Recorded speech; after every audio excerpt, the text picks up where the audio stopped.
One woman who only entered Congress a little over 2 years ago has stood up to that kind of GOP gaslighting and been outspoken in her support for H.R. 1. She is a woman who literally needs no introduction, one of those rare household names who has become identified just by her initials. AOC. My first guest on the Mehdi Hasan show here on MSNBC, Representative Alexandria Ocasio-Cortez from New York's 14th Congressional District. Congresswoman, good evening. Thanks for joining us on this first show. Good evening. Thank you for having me. It's an honor. So let's just jump in. The House is going to vote on H.R. 1 this week, which Donald Trump was attacking by name tonight. It'll pass in the House, but it'll then be filibustered and defeated in the Senate, which is hugely ironic. A vital pro-democracy bill can't pass because of an anti-democratic procedure in the Senate. Are you as worried as I am about the state of American democracy right now?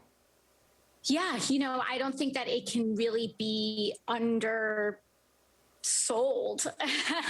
It really can't be understated how fragile of a situation we are in right now. And this attack on our democracy starts in these state legislatures, as you mentioned. There is a very explicit attack on voter rights, particularly in states like Georgia, Arizona, and especially on Black voters, in addition to immigrant communities, Latino voters, Asian voters, Native American voters, and so on. And this is, as you mentioned, extremely scary because we are in a census redistricting time. And once we get that data back from the U.S. Census Bureau, every single U.S. congressional seat will potentially be redrawn.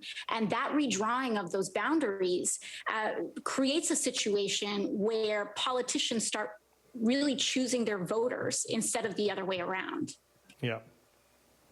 Yeah, exactly, and which is not what democracy is supposed to be about. Here's a follow-up. How does democracy survive in this country when one of the two parties in a two-party system and their millions of supporters have basically given up on democracy, on truth, on basic facts, on a shared reality, and have just wholeheartedly embraced conspiracism and authoritarianism? Can democracy survive in that scenario?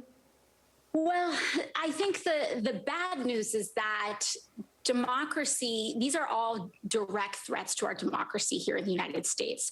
But the good news is that our democracy has been very deeply flawed from the beginning. And even right now in its current structure with the Senate, you have millions upon millions upon millions more Americans who are represented by Democrats in the Senate, but Democrats and Republicans pretty much are, we're 50-50 in the Senate.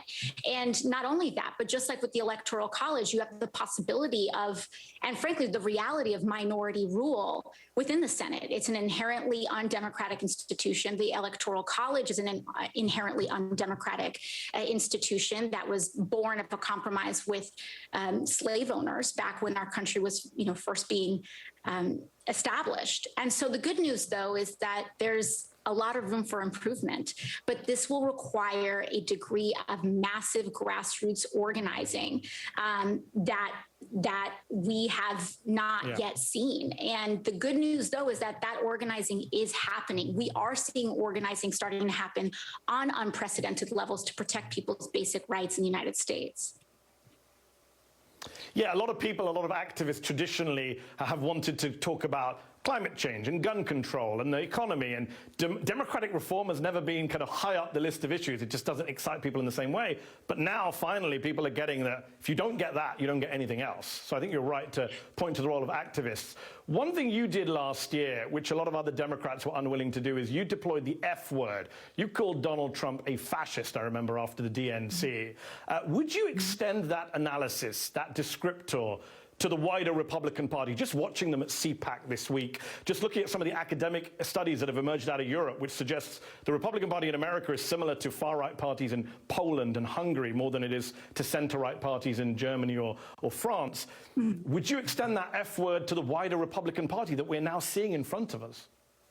Well, I do think that fascistic tendencies, and we certainly saw a lot of fascist sympathizing. But one thing that I do think is very important to acknowledge is that American white supremacy is very different and unique to just the kind of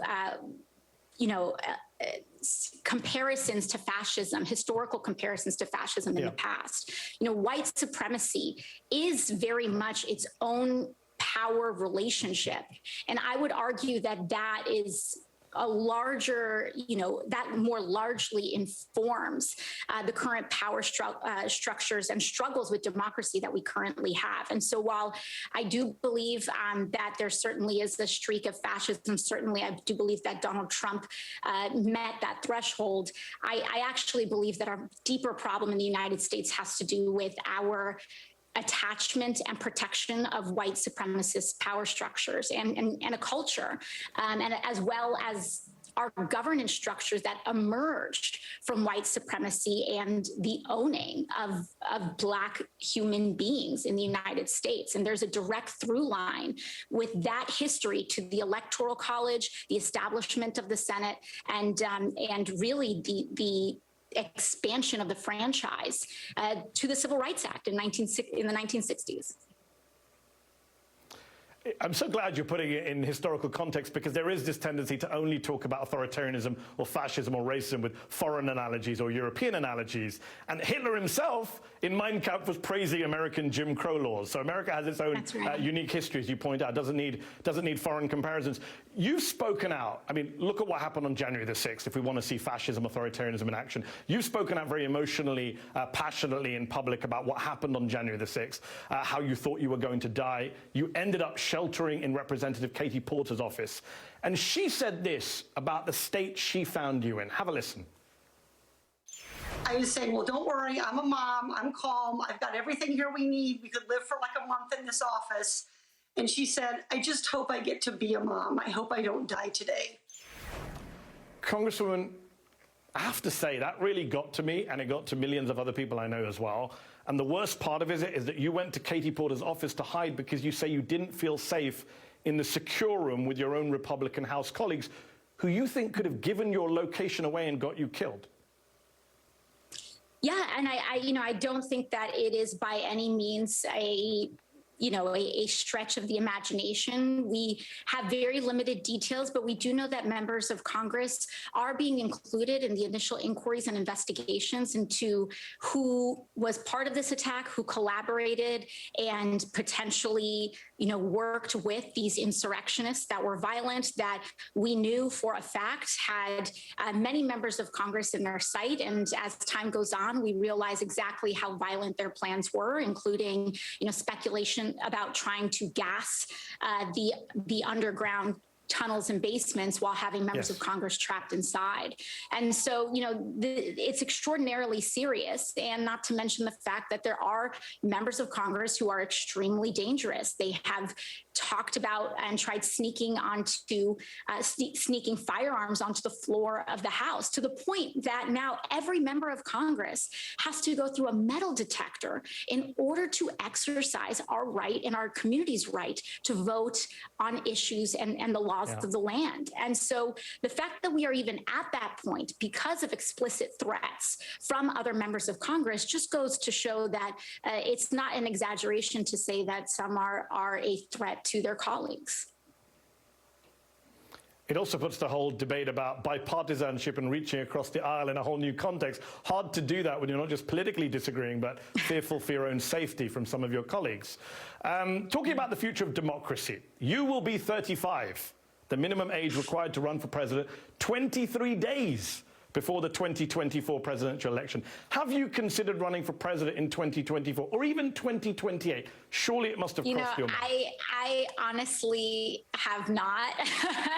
I was elected at 28 years old, I won my primary at 28. I was elected in my general election to Congress at 29. And in that time, I've just been very much focused on trying to really do the best job possible. And that is what has always been my focus, and it continues to be my focus. And so they say, never confirm or deny these things, but I can say it has not been top of mind, especially as of late. All right, you're using the right language there, that's for sure. Congresswoman, let's take a pause as we have to go to a break. But President Biden's $1.9 trillion COVID relief bill passed in the House early yesterday morning. Every single House Republican voted against it, and 2 Democrats joined them. The bill goes to the Senate next. Right now, the minimum wage increase to $15 is in the bill, but it's being blocked in the upper chamber. Either way, Democrats want the bill to become law by March 14th. That's when jobless benefits expire yet again. Back with me now is Representative Alexandria Ocasio-Cortez. Congresswoman, a $1.9 trillion COVID relief bill from the Biden administration. Lots of things in there that progressives like. But the Senate parliamentarian has said the $15 minimum wage cannot be in the bill under the rules of quote-unquote budget reconciliation. And the Biden White House says they won't fight that. Your fellow House Democrat Ro Khanna is saying Democrats should just override the parliamentarian. Your fellow squad member, Ilhan Omar, is saying fire the parliamentarian, as the Republicans did in 2001 to get their tax cuts through. Do you agree with either of them? And if not, what do you think needs to happen now to get that $15 minimum wage passed? You know, I do believe that we should override the parliamentarian. I think that this is a matter of course, and that our constituents and people across this country put Democrats in power to, among many other things, establish a $15 minimum wage. We have a responsibility to do that. I do not believe that the parliamentarians' ruling should be really an obstacle to that. And I don't believe that we should be really tied up about this, because our 2 options are realistically this: override the parliamentarian or eliminate the filibuster. Those are the only 2 paths that we have in order to actually create substantive change in the United States. And that is what people across the country sent us here to do. So we should have our number 1 priority to be on delivering and making good on the promises that we made, and not allowing these procedural obstacles, which can be overridden, to get in our way. One of the big blocks, though, on overruling the parliamentarian or getting rid of the filibuster and getting the $15 through are Democratic Senators Kyrsten Sinema and Joe Manchin, who says $11 is enough for his state of West Virginia. Manchin has attacked you and the squad in the past, denouncing what he calls your crazy socialist agenda. And yet a majority of West Virginians, according to a poll conducted on behalf of groups that support the wage hike, support you on the minimum wage and not him. So what's your message to Joe Manchin tonight? Listen, I think that if not just Senator Manchin, but any person who thinks that a $15 minimum wage is the crazy socialist agenda is living in a dystopian capitalist nightmare. And we should not prop that up. We should not continue that. People are sleeping in their cars. They can't afford baby formula.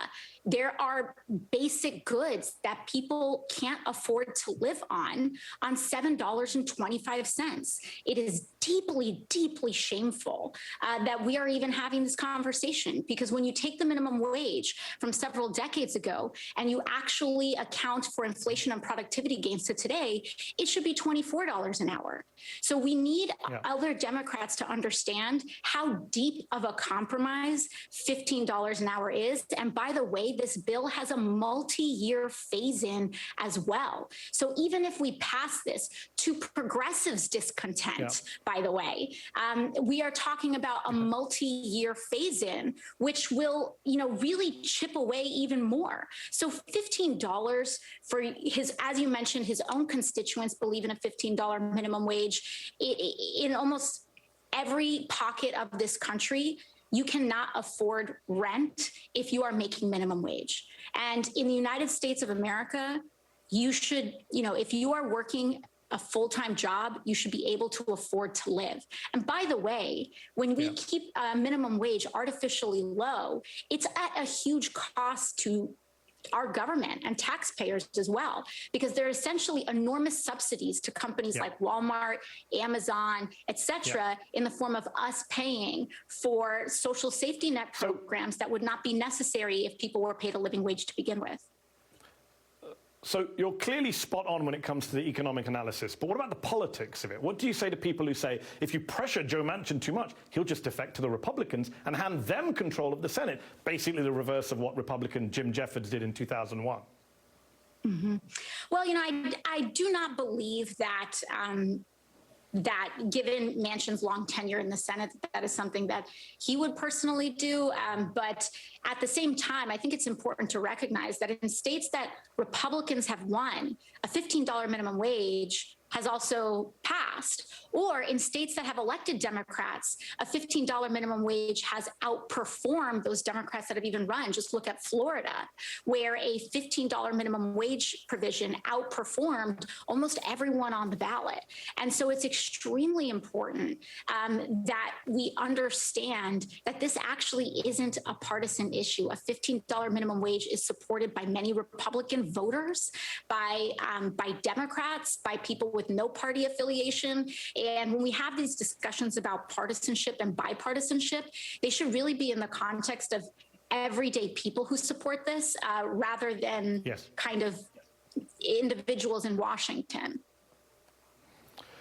So I have to ask about a big story in the news. The left, progressives, have long been critical of Democratic Governor Andrew Cuomo of your great state of New York.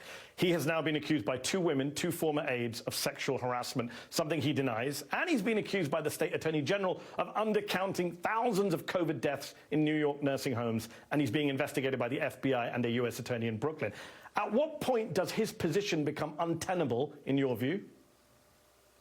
Well, I have called for the full investigation into the nursing home crisis, and I've also called for a full independent investigation, and by that I mean an investigator that is appointed by the Attorney General and not the governor's office into these sexual assault allegations. And I think that if these investigations bear out that the details of these allegations are true, as well as deliberate misconduct in these nursing home numbers, it really starts to, I think, call into question the leadership that we currently have. And, I think that this is not an easy conversation or decision by any means made. And that is why we also look towards our state legislature's leadership here in the state of New York with State Senate Majority Leader Andrew Stewart-Cousins and our Assembly Leader Carl Heastie. Just before we run out of time, 30 seconds left, just to be clear, based on what we know now and the independent investigation you're calling for and what that might discover, you're not ruling anything out. You're not taking anything off the table, impeachment, resignation, none of that. No, I don't think that we rule anything out in either direction until we get the full facts of the situation. We'll have to leave it there. Congresswoman Alexandria Ocasio-Cortez, thank you so much for taking time out tonight. Appreciate it. Of course. Thank you for having me.